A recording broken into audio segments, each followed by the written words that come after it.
आइए अब अगले अध्याय की ओर चलते हैं। अगले अध्याय में मैं आपको बताऊंगा कि जो नक्षत्र स्वामी के द्वारा जो भाव प्राप्त होते हैं, उस भाव का जो फल है वो किस प्रकार से सब लॉर्ड या सब लॉर्ड उसको मॉडिफाई, क्वालिफाई, जस्टिफाई या डिनाई करते हैं। अब इसके लिए थोड़ी सी भूमिका आवश्यक है।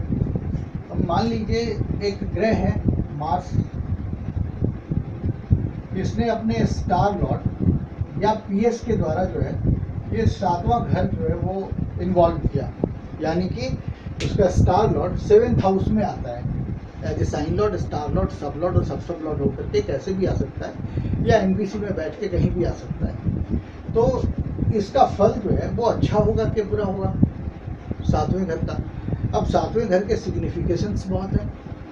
मैरिज होगी, पार्टनरशिप होएगा, मैरिज टूट जाएगी, पार्टनरशिप टूट जाएगा, हाँ। सोशल नेटवर्क का हाउस है ये बैंक का घर है। तो 7वें घर से जो है वो पत्नी का घर भी है, पत्नी का स्वास्थ्य अच्छा होगा कि खराब होगा, तमाम बातें इसके अंदर आती हैं। तो 7वें घर का जो फल है वो किस प्रकार का होगा, कैसा होगा, ये इसका मार्स का जो सब लॉर्ड है और मार्स का जो सब लॉर्ड है ये निर्धारित करता है। कैसे निर्धारित करता है?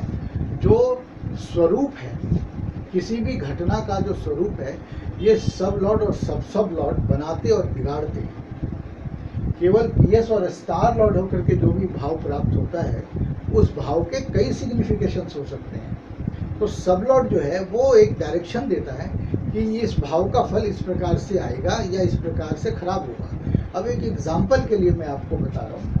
सपोज कर लीजिए ये जो मार्स है ये अपने स्टार लॉर्ड के थ्रू 7वें घर में चला जाता है और अपने सब लॉर्ड के थ्रू 5 और 11 में आता है, और अपने सब लॉर्ड के थ्रू या तो ये 7 में आएगा या 5 में आएगा या 11 में जाएगा। तो हम ये कह सकते हैं कि जो मार्स है वो अपनी दशा में विवाह जो है वो दे सकता है। क्यों? क्योंकि 7वें घर को 5वां घर मिलना, 5वां घर लव एंड केयर का घर है और 11वां घर जो है वो फुलफिलमेंट ऑफ डिजायर का घर है। तो हम सभी जानते हैं कि 5, 7, 11 का जो कॉम्बिनेशन है स्टार लॉर्ड, सब लॉर्ड और सब लॉर्ड में, वो विवाह के लिए है। अब इसी स्वरूप को थोड़ा सा चेंज कर देते हैं। आप देखिए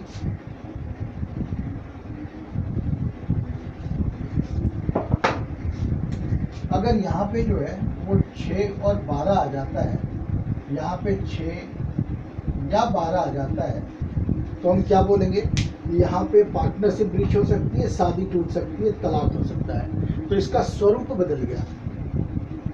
अगर यहाँ पे 7 नंबर है, कोई और एक लेके देखते हैं एग्जाम्पल। अगर यहाँ पे 7 है, फिर हमारे को मिलता है यहाँ पे 2, 4, 10 और 11। यहाँ पे 2 या 4 या 10 या 11। तो ये व्यापार, 7वां घर क्या है? व्यापार। तो व्यापार से लाभ की बात हो रही है यहाँ पे। तो आपने देखा कि जो सब लॉर्ड और सब लॉर्ड हैं ये घटना को बनाते भी हैं और बिगाड़ते भी हैं। तो हम आपको आज जो बताने जा रहे हैं ये बहुत इंपॉर्टेंट चैप्टर है इसका। मैंने बोला था ना सिर्फ 4 स्टेप में ही आप सीख सकते हैं एस्ट्रोलॉजी। 2 स्टेप मैंने आपको बता दिया, एक पोजिशनल स्टेटस, एक राहु और केतु का बिहेवियर, एक जो स्टार लेवल और पीएस के थ्रू जो है भाव जो आते हैं उसको सब लॉर्ड और सब लॉर्ड कैसे मॉडिफाई, जस्टिफाई, क्वालिफाई या डिनाई करता है, ये है। तो ये तीसरा जो है वो बहुत इम्पॉर्टेंट है। आप इसको ध्यान से देखेंगे तो आपको समझ में आएगा।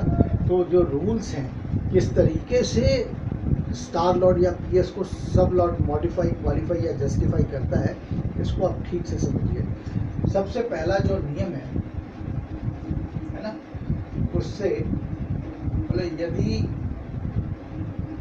ग्रह के पीएस या एसटीएल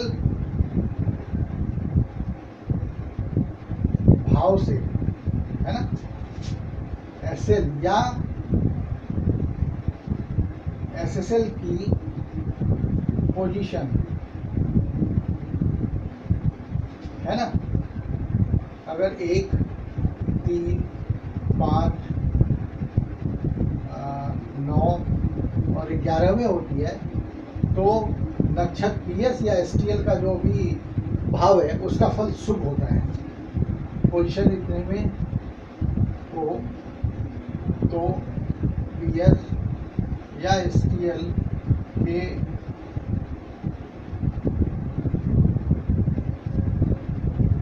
भावों का जो फल है वो शुभ या अनुकूल होता है।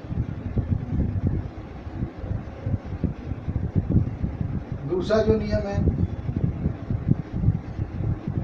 यदि 2, 6 और 10वें हो, मतलब पीएस या ग्रह के पीएस या स्टार लॉर्ड की जो पोजीशन है उससे सब लॉर्ड की पोजीशन या सब लॉर्ड की पोजीशन जो है वो एसएल या एसएसएल, हाँ, यदि 2, 4, 6 में हो तो न्यूट्रल होता है। न्यूट्रल का मतलब क्या हुआ? शुभ होता है। अच्छा, ठीक है, ये 2 प्रकार हो गए। नंबर 3 में जो आता है, बोला यदि एसटीएल या पीएस से एसएल या एसएसएल की जो पोजीशन है की पोजीशन 4थे, 7वें और 8वें हो तो भाव का जो फल है वो बाधित हो जाता है, बाधित होगा। और अंतिम जो है, बोला यदि पीएस या एसटीएल से एसएल या एसएसएल की जो पोजीशन है वो अगर 12वें हो तो डिनाई हो जाता है। डिनाई से मतलब खारिज हो जाता है, फिनिश, उसका रिजल्ट नहीं आएगा। जैसे हमने दिखाया था आपको 7 का जो 6 आया था ना, वो डिवोर्स करा दिया, यानी 7 का जो फल था उसको नकार देता है सिरे से। तो जो नियम है फलादेश करने का उसको आप ठीक से समझ लीजिए। क्या बोलता है कि यदि मान लीजिए स्टार लॉर्ड जो है ना वो बैठा है यहाँ पे, पीएस या स्टार लॉर्ड जो है ना वो 4थे घर में बैठा है, और जो सब लॉर्ड है वो अगर यहाँ बैठ जाता है या सब लॉर्ड यहाँ बैठ जाता है तो 4थे से 3रे की पोजीशन क्या हुई? 12वें। तो क्या होगा? ऐसे में 4थे घर का फल नहीं आएगा। तो क्यों? क्योंकि किसी भी हाउस से उसका 12वां घर जो है उसके समाप्ति का, उसके व्यय का होता है, इसलिए जो सब लॉर्ड या सब लॉर्ड हैं ये उस भावों का फल जो है वो खत्म कर देते हैं। अब आपके साथ जो समस्या है वो ये है कि कई बार क्या होता है, कुछ घटनाएं ऐसी होती हैं जिसके अंदर जब तक 12वां घर, 4था घर, 7वां घर, 8वां घर इन्वॉल्व ना हो तब तक उसका फल नहीं आता। तो हम क्या बोलते हैं उसको? Relevant cusp. रिलेवेंट कस्प क्या है? रिलेवेंट कस्प वो कस्प है जो घटना के घटित होने के लिए आवश्यक भाव है। ऐसे में हम 4, 7, 8 और 12वें होने का सब लॉर्ड या सब लॉर्ड का नक्षत्र स्वामी या पीएस से 4थे, 7वें, 8वें और 12वें होने का भेद नहीं करते हैं। इसको हम रिलेवेंट कस्प कहते हैं। आइए देखते हैं रिलेवेंट कस्प क्या है और उसको किस प्रकार से समझना चाहिए।